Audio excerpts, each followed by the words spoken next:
Hello, I'm Dr. John Kruse, and welcome to this week's question and answer hour, where I'll be trying to answer questions based on the videos that came out last week and on ADHD in general, and then more broadly on mental health topics. As usual, the information I'm providing here is for informational purposes only. It's not specific treatment recommendations. And what else can I say? A shout out to the Reddit channel, which may provide a more suitable forum for discussing topics than here. You're welcome to answer or put in comments here and on the other YouTube videos as well. So I will summarize excuse me, the videos released this week, and then we'll get to the question and answer. So there were two videos, one a new one and one a re-recording this or re-editing of the sound. The new one was on creatinine. Is that good for your brain? Because there's so much media hype pushing it now as it will solve your brain, it will prevent dementia, it will boost your brain muscle as much as it boosts your muscles. So there is extensive data that creatine taken orally can, in conjunction with exercise, can boost muscle strength and mass. That's well established and um, scientifically investigated. The research on whether this is helpful, creatine, or helpful for human brains is much more limited. There's a little bit of animal research. There is clearly evidence that taking oral creatine has some slight increase in neuronal stores of creatine, but not nearly to the extent that muscle takes it in.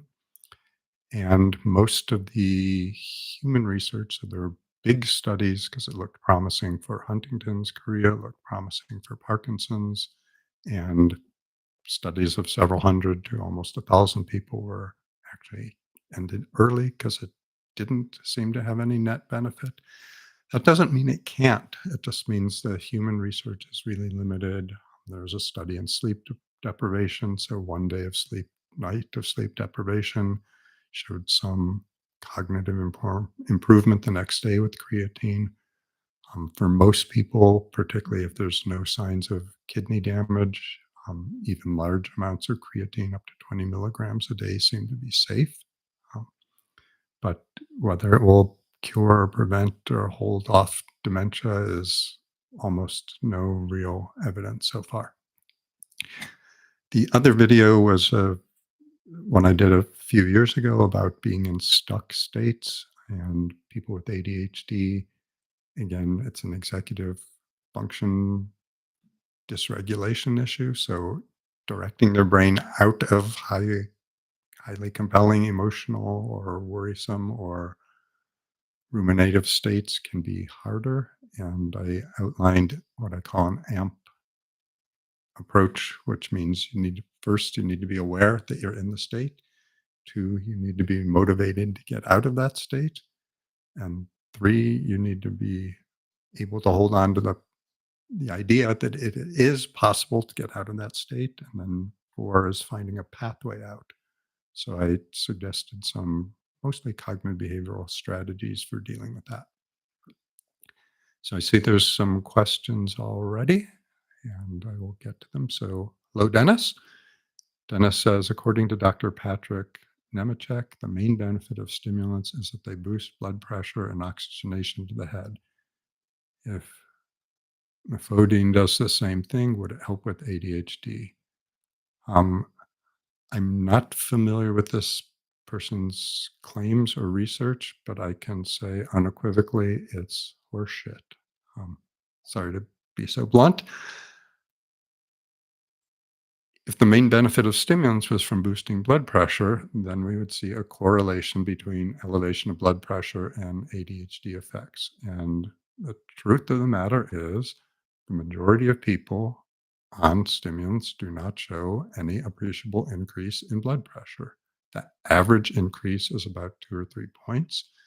Um, I mean, if you look more deeply, it's usually 15 to 20% of people have a 15 or 20-point increase, and most people have no increase.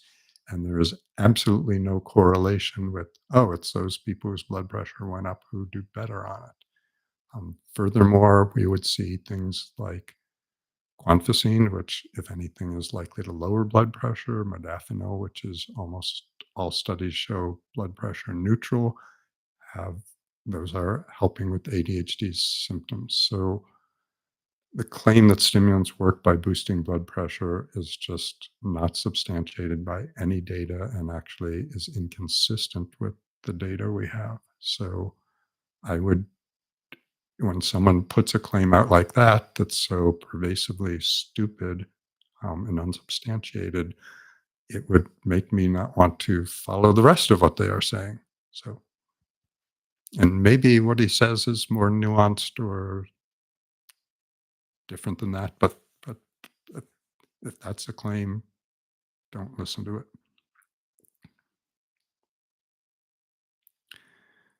Hello, Max. Max asks, why is it that those who criticize the effectiveness of medications in psychiatry by claiming that they lack research are also the ones who promote supplements which have no research at all?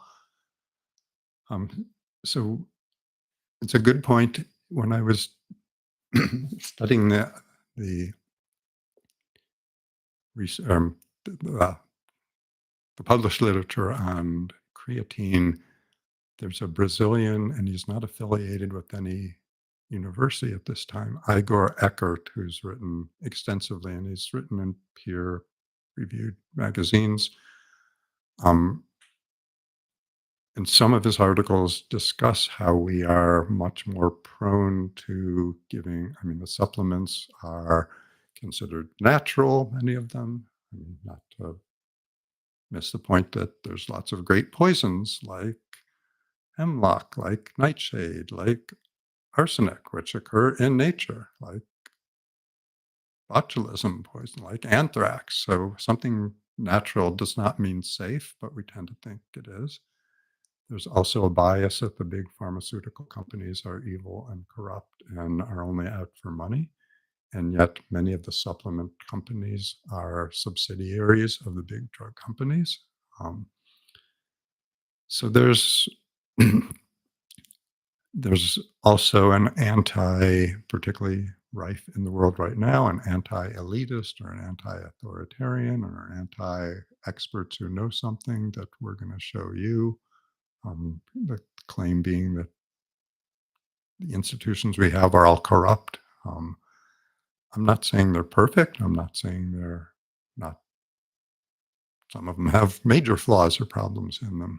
Um, but all of the research scientists I know in academia or in industry are good, rigorous scientists who are trying to both advance knowledge and provide tools for helping humans. Um, I'm not saying that at the corporate level or at the business end, they might be unethical or shady in some of these.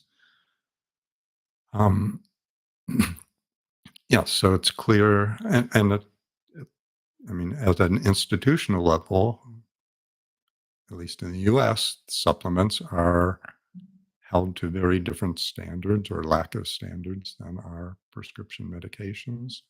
Many of the medications that are by prescription use in the US are available over the counter in other countries. So there's differences in terms of why we think something, I mean, why, yes, we tried prohibition in this country and supposedly it didn't work, although by some measures, in terms of, problems with alcoholism, it did work.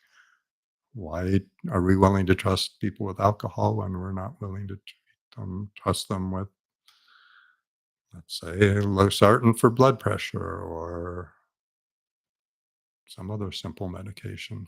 Um, so there's a lot of illogic, a lot of biases. And again, I'm not saying the existing institutions we have are perfect. So I think when one corrupt act, one misleading study, one FDA approval board that lets something slip in or blocks something else, that increases suspicion, lack of trust in the whole system. So I don't know if I answered that well or at all. I'd say the other really interesting trend, other than using very different standards to evaluate prescription drugs and for supplements, is, and particularly in Britain, one big crowd of critics of antidepressants and other medications claim that these are completely worthless, do nothing, ineffective, inert almost drugs in terms of their beneficial effects, that they don't do anything for depression.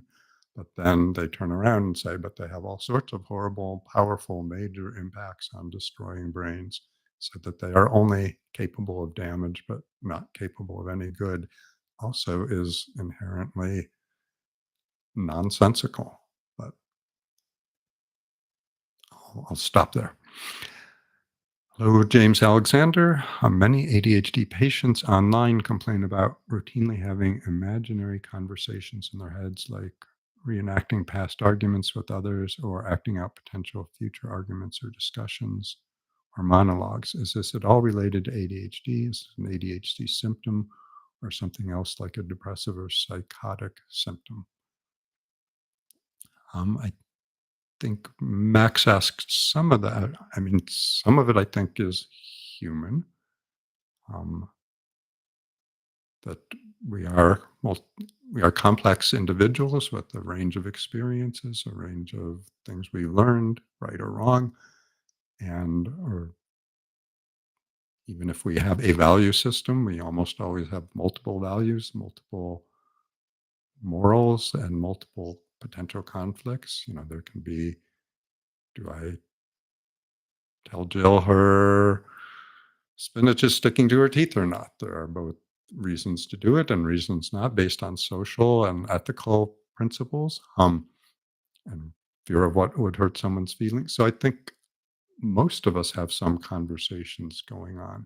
I think why this, and I do believe it's likely to be more prevalent or common in ADHD if you have more trouble directing attention. What might feel like a distracting conversation becomes the center conversation rather than focusing on the task at hand. So again, just simple control over attention, and choosing what you pay attention to can make it more likely that a internal dialogue is there. I would say the other thing that's absolutely more common among ADHD patients is that internal dialogue or imaginary conversation is enacted out loud. So I've had numerous people at the more severe end of the ADHD spectrum, walking into the office and having the conversation out loud with themselves. So why didn't I, remember to get off the train at the right stop before coming to the office? And then I had to wait and come back a stop. And I've, done this 32 times before, and I should have known better. So the ability to resist impulses is also part of that phenomena, I think. Um, Now, if the content of it is delusional, if you think that you're talking with President Trump inside your head, or that you are getting warning signs from the trees overhead that they're displaying, you know, GP5 radiation damage or something like that, then that would be a sign of another condition in the psychotic spectrum. But I think a fair amount of internal conversation, and jumping back, probably some of the evidence suggests that in ADHD, and this is a gross overgeneralization, but there are too many connections, too strong connections. It's that makes it more likely that multiple brain centers may be activated at the same time, whereas other people without ADHD more effectively shut off or turn down parts of their brain. So I think all of that contributes. Max asks, are mental health conditions more difficult to diagnose in people whose baseline mood emotional state is stoic and usually react in a water off a duck's back kind of way?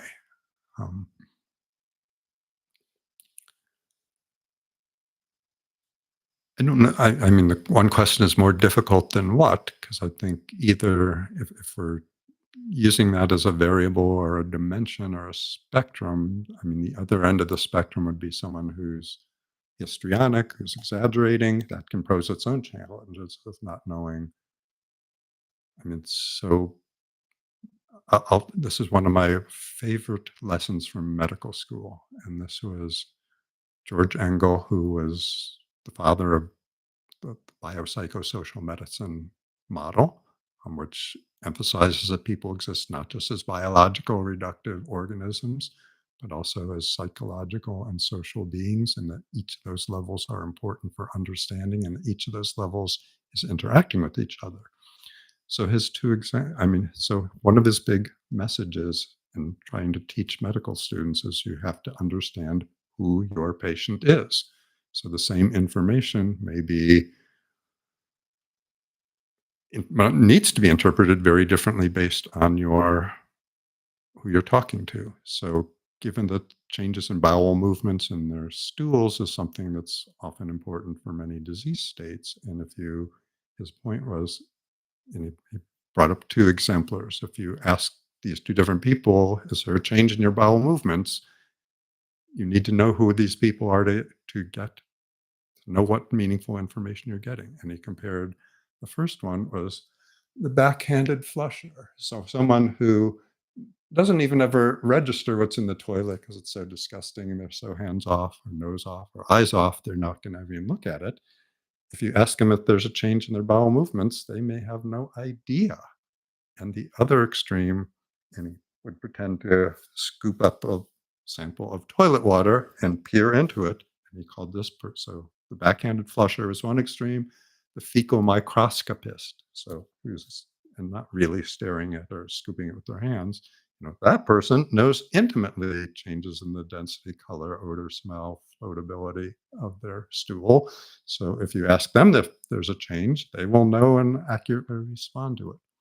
So again, the bigger message is part of an evaluation, particularly in mental health, is knowing who you're talking to and how to evaluate that and um, take the content of what they're saying in with the process of how they deliver or reveal or don't share information. So it's both their information sharing and their observation itself. So I hope that wasn't too graphic, but an important point. James Alexander says many ADHD. Oh, so I had that. Sorry.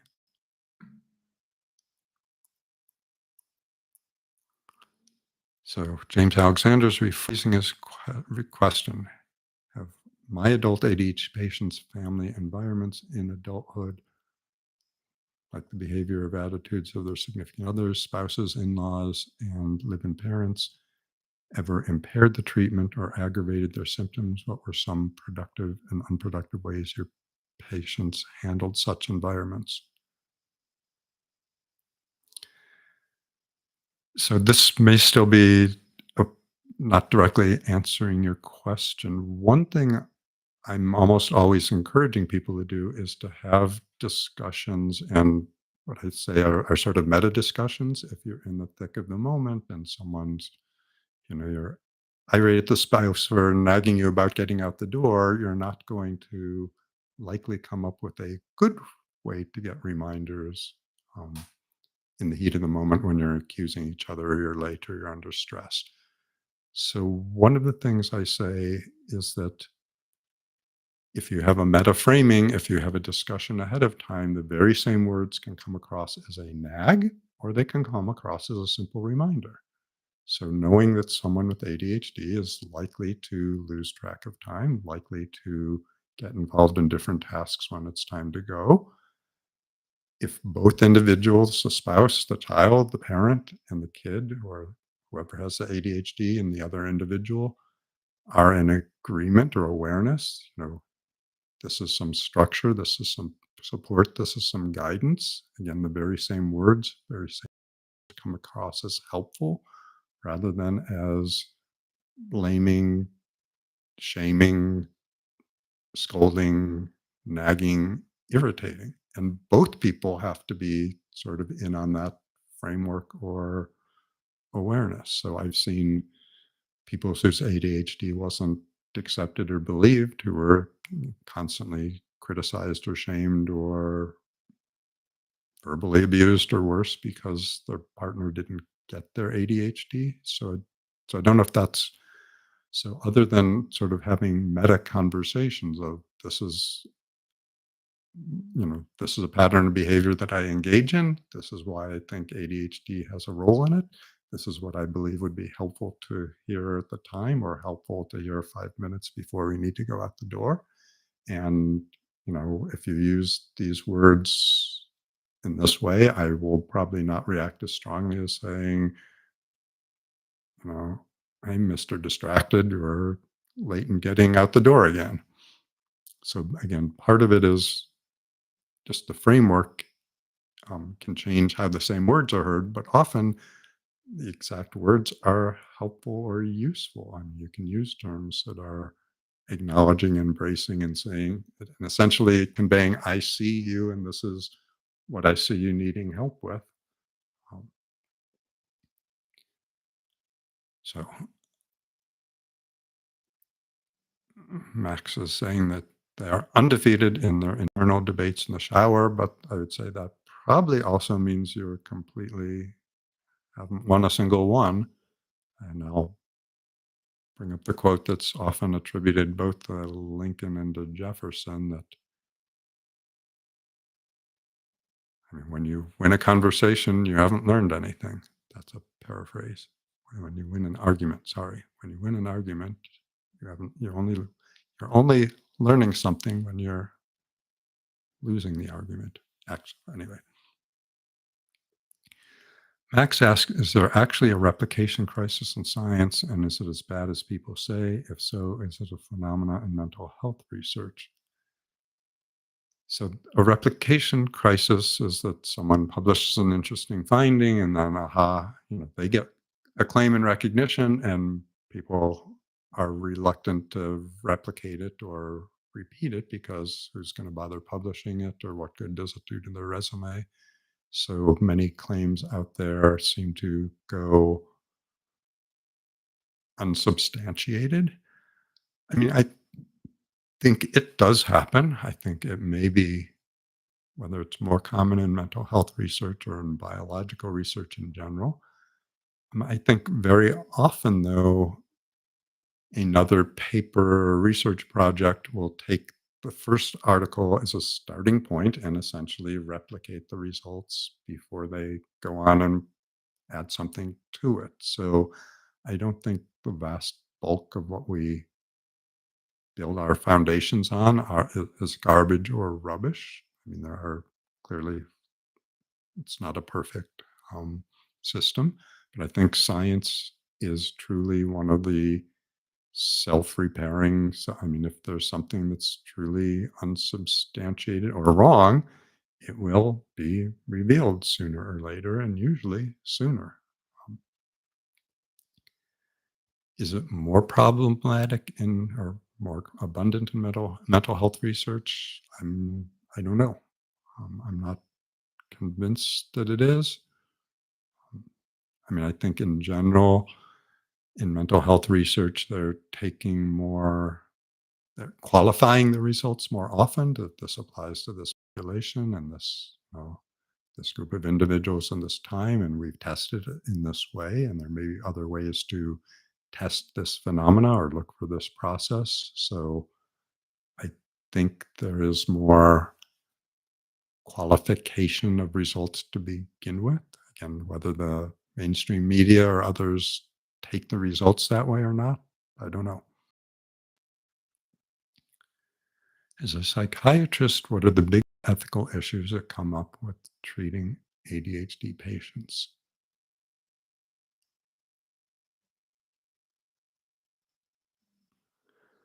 It's a good question, and I'm thinking of it.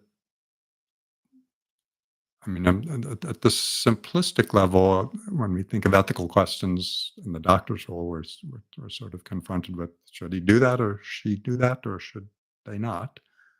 Um, so do I often,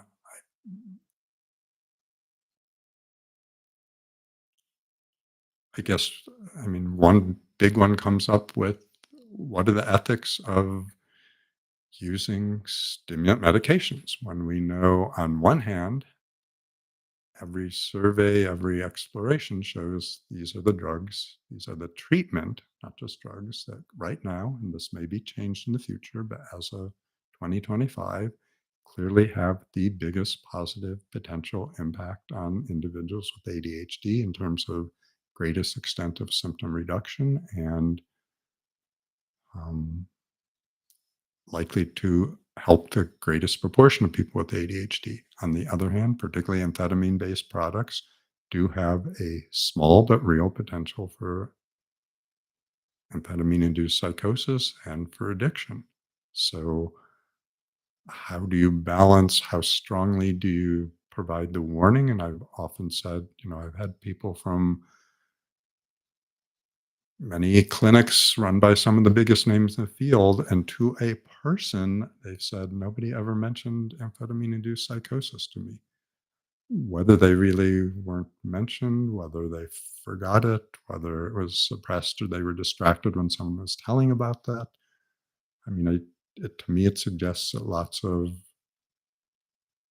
clinics are not doing a thorough enough job about warning people about that risk. Is that an ethical lapse? Yes. On the other hand, it's also easy to word it too strongly. Lives. What other areas of ethics? Um, I'd say an area that to me doesn't feel like it's in the realm of ethics. I mean, I have a fair number of colleagues, including some who work with a lot of individuals with ADHD, who are very rigid about, if a patient was late for an appointment or missed an appointment or didn't follow directions regularly or lost their medications, they're not going to fill anything early. And my stance is we know with ADHD, people are going to be late. They're going to forget. They're going to get off track. Does that exonerate it? No, but it's an explanation. And I don't think holding them responsible for something we are essentially saying they have less responsibility for. I mean, I can see limits to, you know, trying to help someone with reminders about or how not to lose their medicine when they get in a Lyft or Uber or taxi or something like that. And if this happens time after time or supposedly happens time after time, I can see setting limits and saying, no, I won't refill it again early. Um, but I think I am, whether it's more empathetic or more lax, depends on who's looking at the data. I'm more willing, I think, to try to meet people where they are at because I think that's part of what I should be doing. Um, so if there's other more specific questions that you think are ethical questions, I'm happy to try to address though.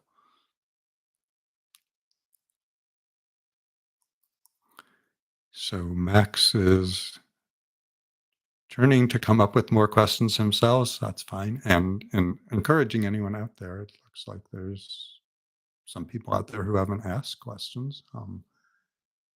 So, and it's clear things from the neurochemical to the practical talking therapy to the ethical and maybe sometimes even social and political questions.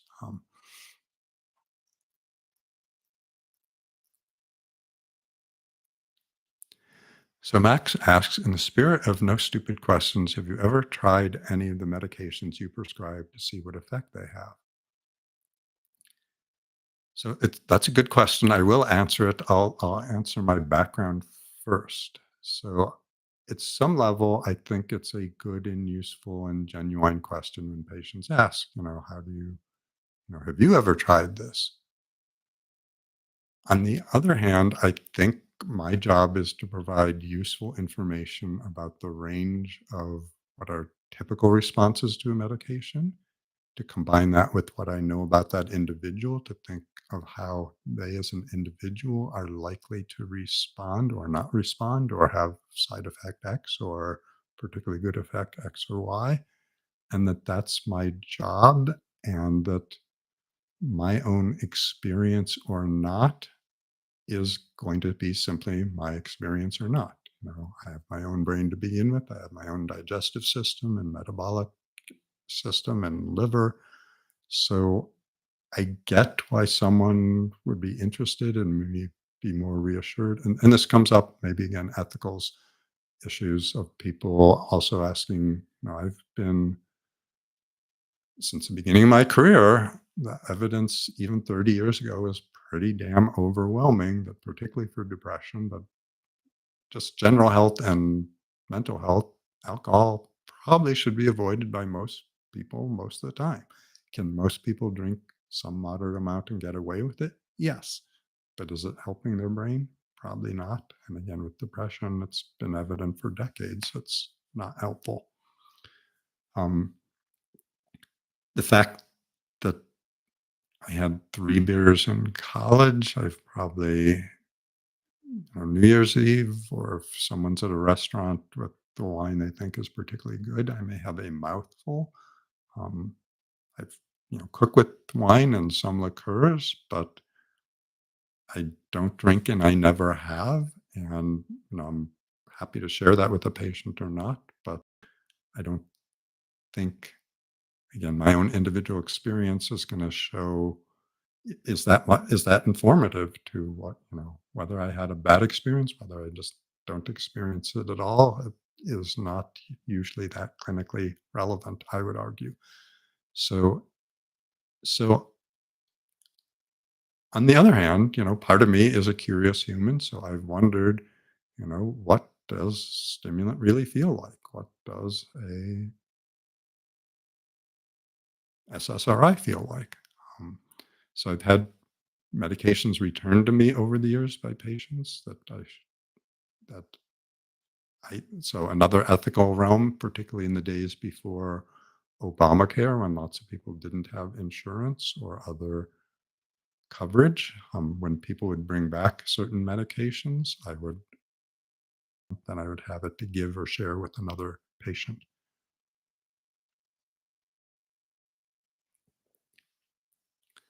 So I don't.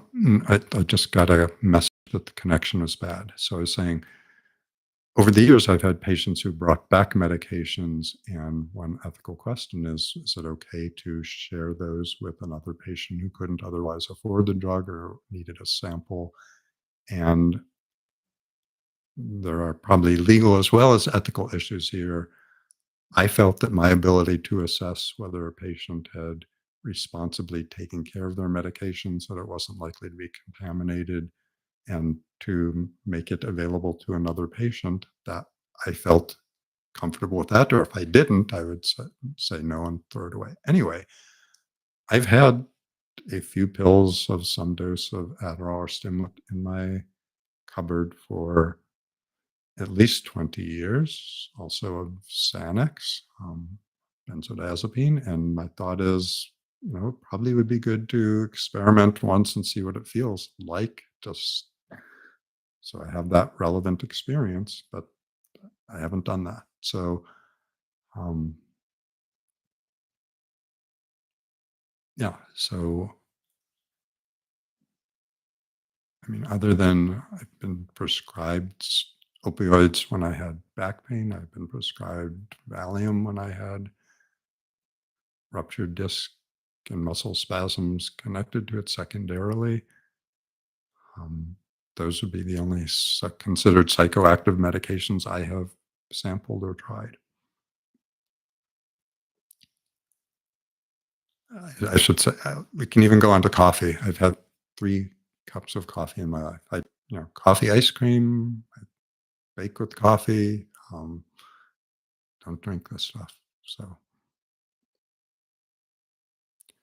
Mamouche 329. If I keep experiencing significant anxiety despite taking stimulant medication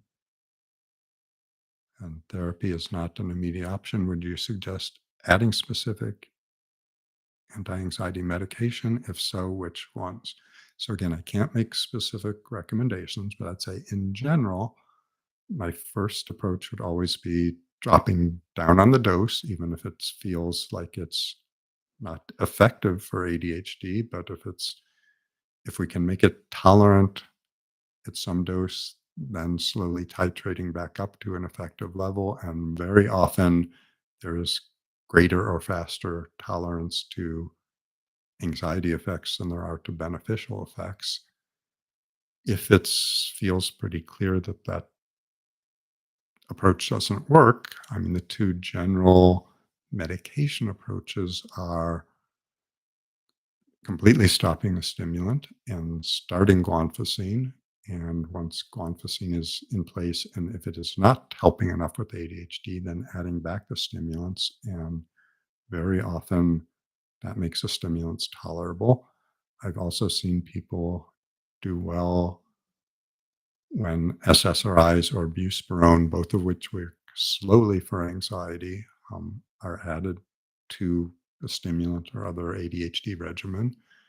And I've certainly seen people who are on benzodiazepines or Valium, Klonopin, Xanax, like Ativan-like drugs in combination with stimulants, but that most of the experts would argue, and I would tend to agree, in general, is not a very good combination, that they're working against each other if you're taking them simultaneously. And if you're sort of taking them sequentially to jump from on to off or up to down, that's probably not a healthy way of regulating your brain or body.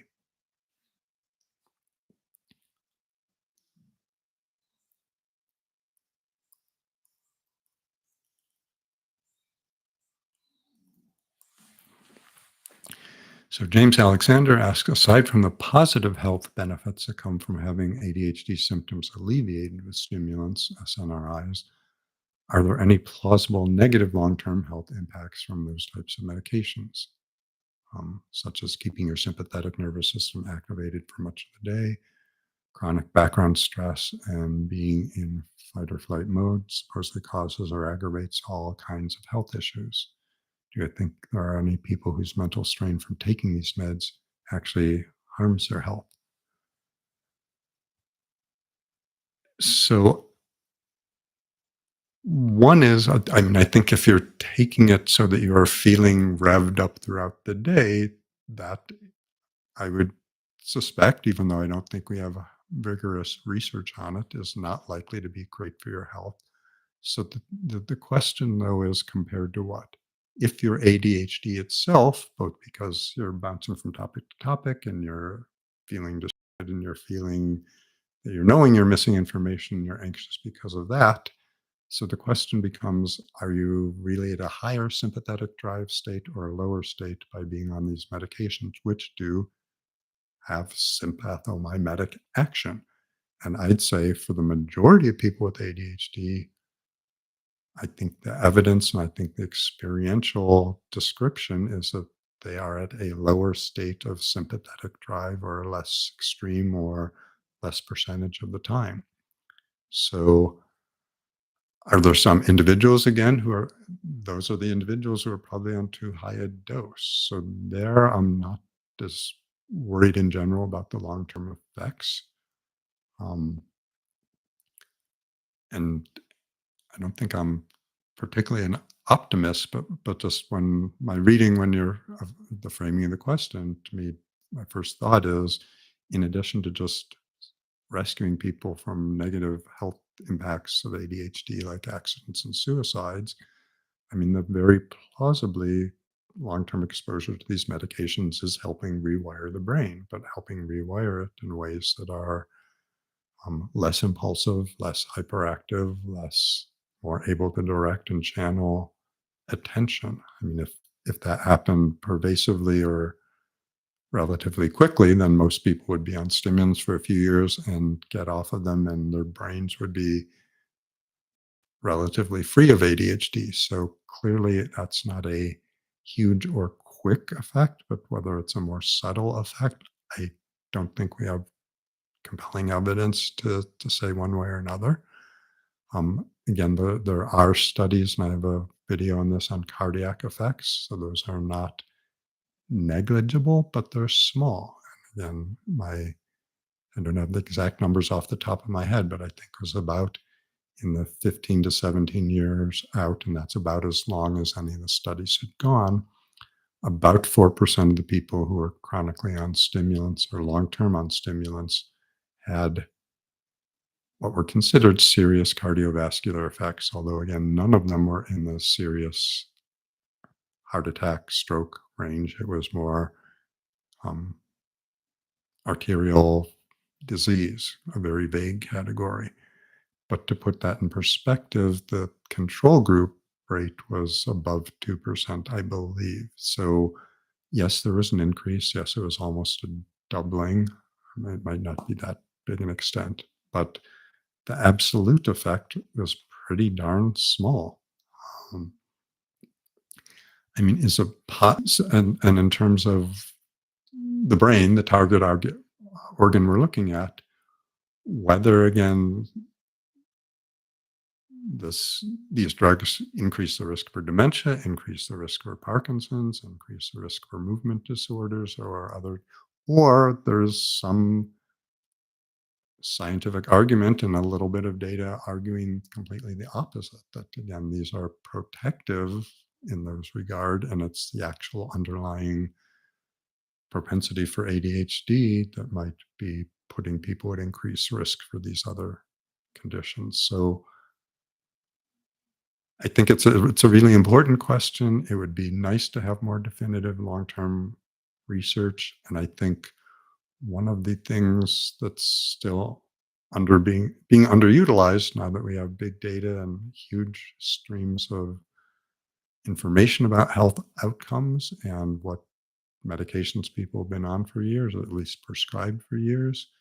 Um, we could be doing much more data crunching to see are certain things that we hadn't even thought about showing up as health problems or potentially health benefits. Um, and again, most of that would be correlational, but at least that would be a starting point to help design better studies to see if there is cause and effect problems.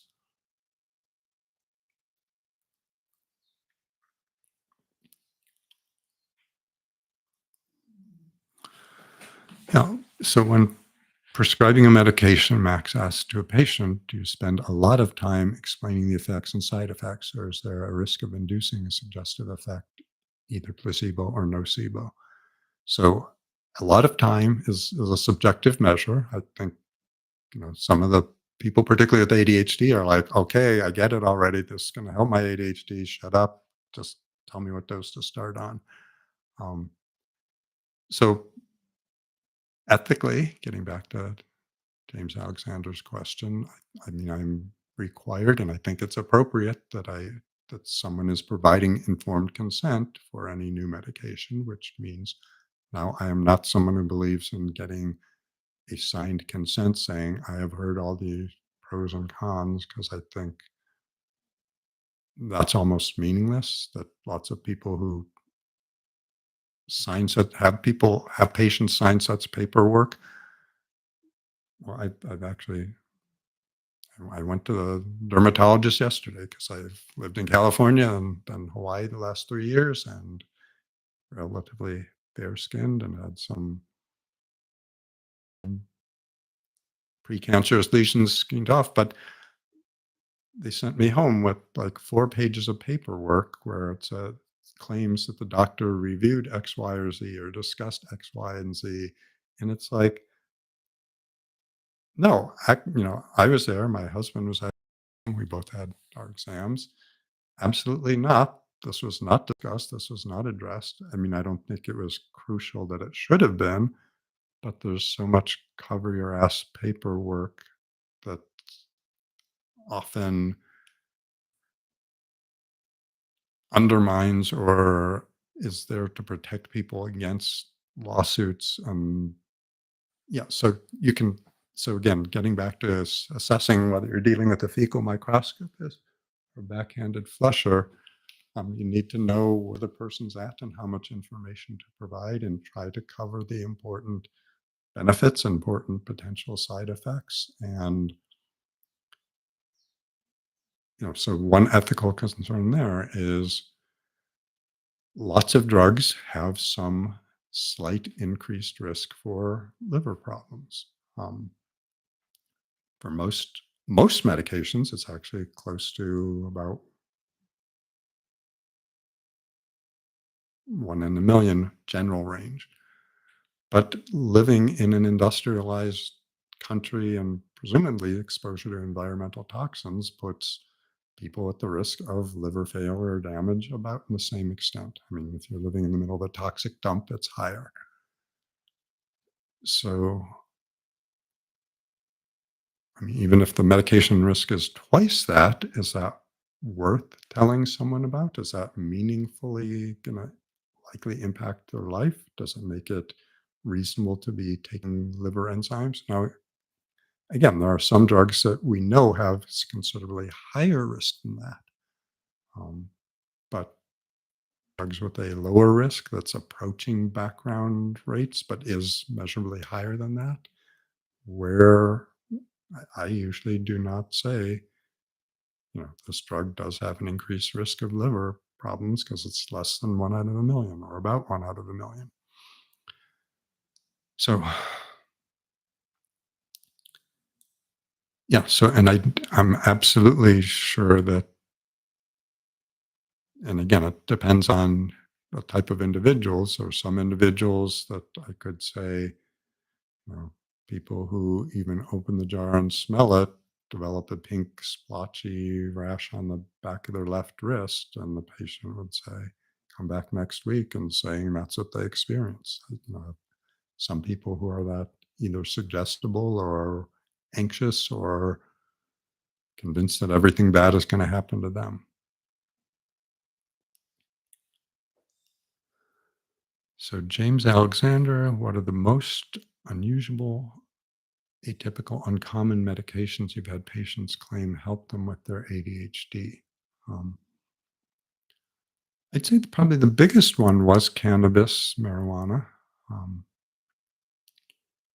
because again, most of the research, particularly before the last decade, indicated that the typical stoner or Rastafarian of someone who's disorganized, unmotivated, um, poor memory. I mean, there's been compelling evidence that for a daily user, those are symptoms that are likely to be evoked, and that's a particularly bad match for ADHD. And yet, I've had small numbers of people over the years who felt that that was the medication that helped them most effectively. And again, when I researched it, and there's a video on marijuana and ADHD, there's some research, and some of it's been backed by cannabis industry, um, that has found some benefits for at least some subset of individuals with ADHD.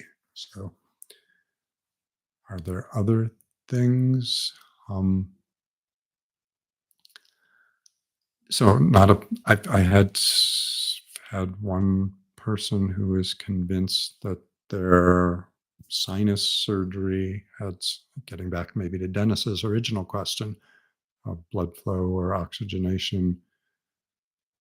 I've one patient and a bright person who did a lot of their own research, but almost anything new they tried, again, including nasal polyp surgery. I mean, they really did have some anatomical deformities, but then for 2 or 3 months, they were claiming their ADHD was so much better, but they had a pattern of claiming that with a half dozen different things they tried, and I couldn't see from how they presented in the office that there was much difference, and I couldn't hear from their regular life that much was different either. So, I'll try to think of other substances. Um, so, thanks, Max. The video on stimulants and cardiovascular risks is there. Hello, Noah. Noah was prescribed duloxetine for ADHD and got scared of the side effects, so asked doctor to switch, and he switched to atomoxetine. I just saw your video on both of them. Um, so again, there are many people who are helped by either one of them. Um, Clearly, atomoxetine, just because that's what it's FDA approved for, and duloxetine is not, is used more widely and extensively for ADHD. In terms of potency on norepinephrine reuptake, they're roughly comparable. So I would expect roughly similar effect sizes unless there's other mechanisms contributing to their benefits. And in my general experience and that of most of the people I've talked with, in general, duloxetine is much more tolerable than atomoxetine. But is that true for every individual? Nope. And particularly if you're willing to start low and go slowly, then atomoxetine, that may be a good choice for you. So, although again, if I'm faced with a new patient, I almost never would start with atomoxetine before I started or tried duloxetine. It's certainly a reasonable way for many individuals to go. So if there's, and it sounds like, you know, that I might be sort of explaining and de-emphasizing the danger of side effect risks and explaining how most people don't have them, that might be a more helpful approach for you. I don't know. So James Alexander asks, why don't I like alcohol or coffee? Is it the flavor, the mental feeling? How have you felt about taking Tylenol or NSAIDs or the opioids and Valium you mentioned earlier? So again, this is all personal experience. If it's helpful or useful or even entertaining, I guess I'm willing to go there. One by one, with alcohol, I mean, when I tasted beer in college, to me, this I've never drunk squirrel urine, but it just the taste was so unpleasant. In wine, also, when I've sampled it, I can see there's subtle, intricate, interesting flavors. And I am absolutely certain that if I practiced, I would get over any initial barrier and maybe to enjoy it. But my thought back 40 plus years ago was life is short. Why would I want to spend time taking an aversive substance just so I can enjoy the aversive substance? Now, maybe there's issues of fear of not being in control, or other issues. It's just, and I don't have a strong family history of alcoholism, although at least one individual, I think it probably did contribute to her death. I don't think it was a primary reason, but I just sort of through medical experience, it's just so pervasively really bad for a small segment of people. It didn't seem worth it. Coffee, again, I enjoy coffee. I used to have hard candies or coffee ice cream when I was young, so I like coffee flavor there, but it's so bitter. Again, am I sure I would be able to overcome it if I practice? But I thought, why practice subjecting myself to that? So of my medical school class of 116 people, I believe I was the only one who was not a didn't consume coffee. Um, so to make coffee palatable, I would need to dump in lots of sugar and or milk or cream initially. Again, I'm sure I could. And that again, are there benefits likely from coffee? Probably. Um, of dumping in large amounts of sugar, cream just seem to this, I'd rather bake something interesting rather than just get my sugar and fat from coffee. And I guess the other thing is, until the last decade, I had extremely great ability to control my powers of attention, and I had no need to be stimulated to stay awake during lectures or something like that. Um, so some of my aversion is almost certainly familial, although both parents were physical therapists, so they believed in some aspects of medicine. They didn't believe in medications. I think I might have mentioned when my mom, she's had now both knees replaced and one hip. Or after, I mean, she's certainly medicated in the hospital, but then when she went home, she took one Tylenol and said, "Well, it didn't help, so I'm not going to take another Tylenol during recovery from hip surgery." Um, so I mean, I do take some supplements, starting with fish oil. I am on losartan for blood pressure and rosuvastatin for cholesterol, which I probably should have been on for decades.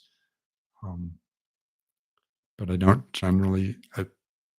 When I was running a lot of miles, unless there was a very specific injury, I didn't take, and it was ibuprofen I took then. Um,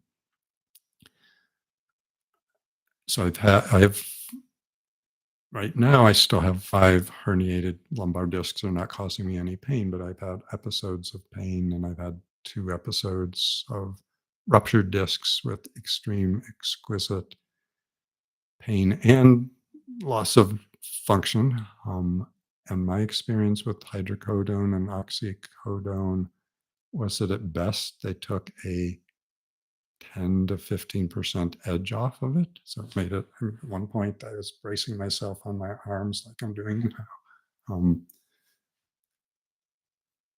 That was helpful slightly. But when I was in the emergency room for one of the more severe bouts, and I finally 2 or 3 weeks into bouts of extreme pain where I could not stand for more than a minute at a time, and I'm tend to be astoic. I walked around for a week with a fractured kneecap before I went to a doctor.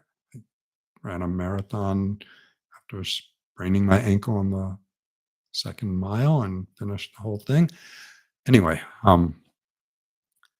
when they gave me IV Dilaudid, that was for the first time I had some insight as to why people would ever abuse opioids.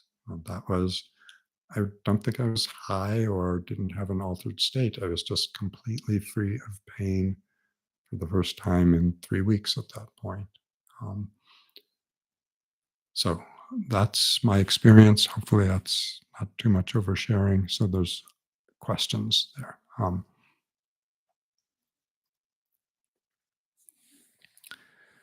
So JC Skatehills is asking about Adderall 10 milligrams XR while on a high fiber and keto diet. So I do have a video about absorption and about acid base and whether either of those are likely to have a major impact. And I'd say it's conceivable that they could, and it's also conceivable that it's going to be negligible. So that's kind of a non answer. Um,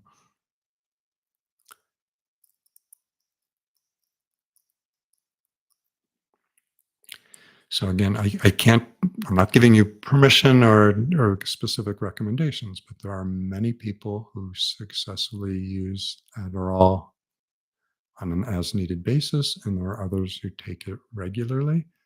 Um, if you didn't notice any effects at all, it may well be at a dose that's too low. Um,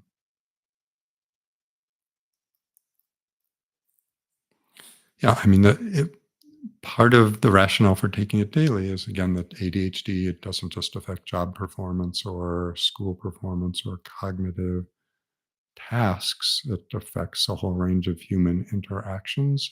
And um, So if it's beneficial to you in your work or career life, it may be beneficial in your home and social life as well. But again, if you're coping fine without it, and then that is usually the good thing about the stimulants is you should know what they're doing within an hour or two of taking them, and that most of their effects are confined to the day you take it. So if it's not helping, don't, and if it is, do.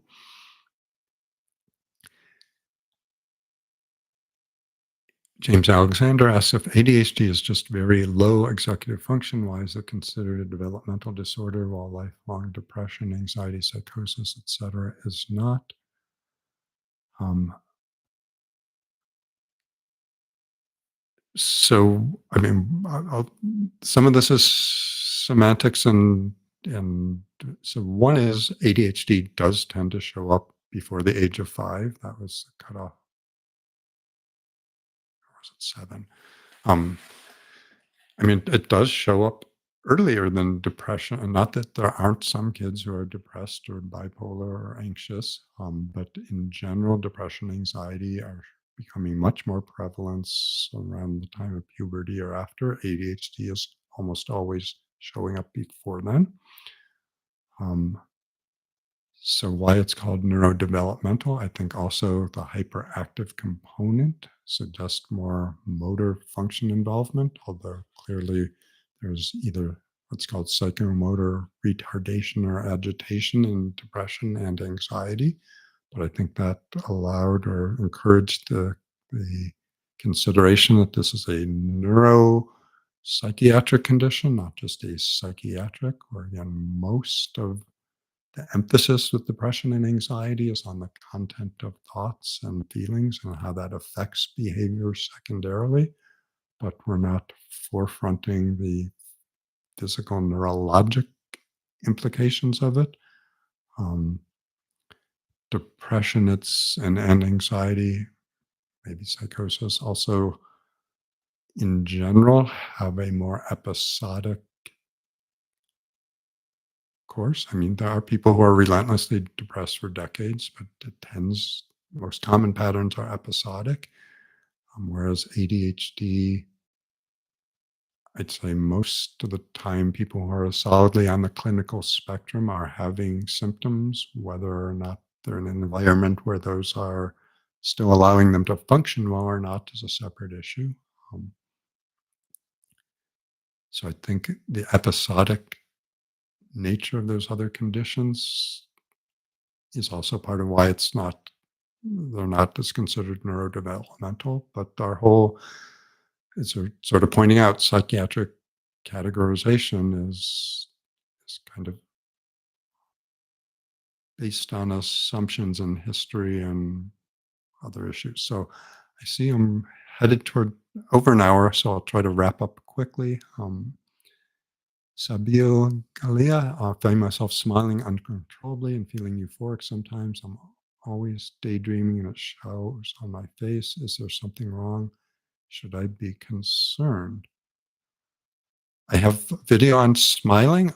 So euphoric. I mean, if you are doing things that are dangerous, impulsive, out of line with reality, then I'd be concerned. If you're just feeling happy, I mean, we know that there are genetic contributors to temperament, and different people have greater or lesser ability to see joy, beauty, kindness, which I think are there in the world all the time, even though sometimes they're hard to see. Um, so that's where I'll leave that, and it might merit more investigation. So Kosher Kid is on 15 milligrams of methylene blue by their own choice, and have an Adderall 5 milligrams 2 or 3 times a week before starting methylene blue. If I try a microdose of even the Adderall, is that dangerous? So I do have a video on methylene blue. So some of the issues with methylene blue is that whether, I mean, that supposedly many of the sources are not at all reliable in terms of what the dose is. So you may not accurately know that it's 15 milligrams. Put that aside. Um, Methylene blue does have some MAO inhibiting activity. I'd say so there is some potential for risk. There's some potential for elevated heart rate. If you have a way of monitoring your heart rate, if you're attentive to what's going on, for most individuals, it's likely you can safely experiment and see, and it's extremely unlikely with a tiny dose that there will be a catastrophically bad reaction. Um, James Alexander asks, why do I think coffee use was so prevalent in medical school? I think it's prevalent. I mean, mm, this is in the, I mean, this is resident. I mean, during residency, we were working more than 100+ hour weeks. Medical school wasn't quite residency, but this, and I'm sure the generations before us worked even harder, longer. But um, sleep deprivation, excessive workloads and hours have been scaled back much more now, even though some people still think now it's excessive. And I think they're just cultural norms that's what people got used to, many during undergraduate years. So I don't think that, I mean, I think in professional groups particularly that the rates were higher, but the general college population, I don't know what the precise numbers are. So in Chan Girl, how would you develop the neural circuits you get from caffeine and Adderall so you can get it without drugs over the long term? Will using them cause neuroplasticity of the circuits so you're better even when not on any drugs? So those are good questions, and also whether there's like EEG feedback that might encourage certain circuits. So what I'd say is we don't have lots of rigorous research on any of that. I would say sort of a cognitive behavioral approach of practicing habits and practicing behaviors and practicing thought patterns, whether they're aided by medication or caffeine. But but doing is likely to have some impact on the long run. So Max, thanks for providing the food and acidity link. Um,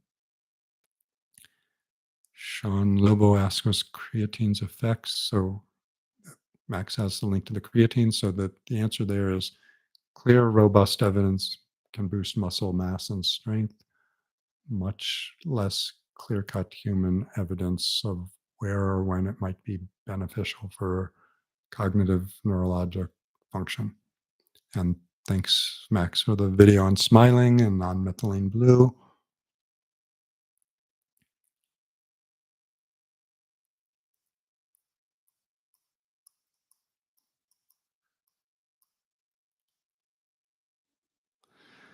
So Sean is asking, does atomoxetine help more than methylphenidate? I'm paraphrasing, with initiating tasks. Um,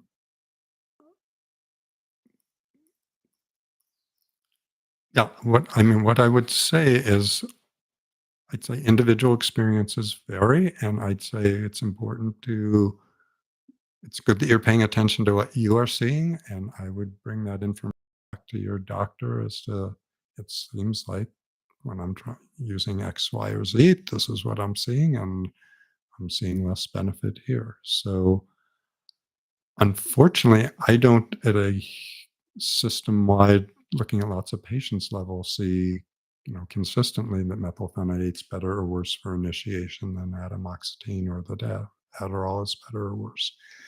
It might come out eventually through study. I know there's people who make claims or assertions about that. Um,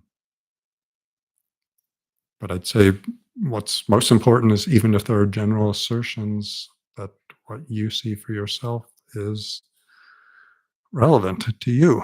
Um,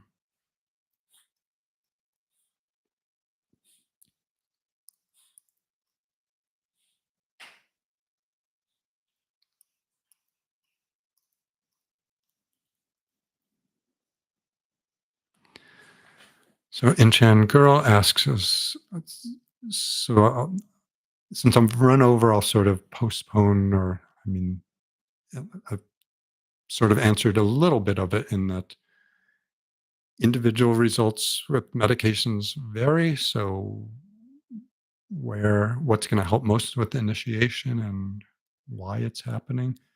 What I'll say is, for some people, anxiety, particularly many individuals with anxiety, with ADHD, anxiety is used to, waiting to let to provoke a great amount motivation to get a task done is a strategy that I've seen many employ, and that sometimes anti-anxiety agents, and including when stimulants reduce that anxiety, that can be counterproductive or important to titrate the right dose, or important. My usual cognitive behavioral approach is to think of, why do I want to be doing this? Not why do I have to, not why do I should, ought to, need to, but getting in touch with why you genuinely want to do it usually helps with motivation. So thanks for being here. Sorry for at least a brief time the connection was down. And yes, I will be here next week, same time, same place. And thanks for all the questions.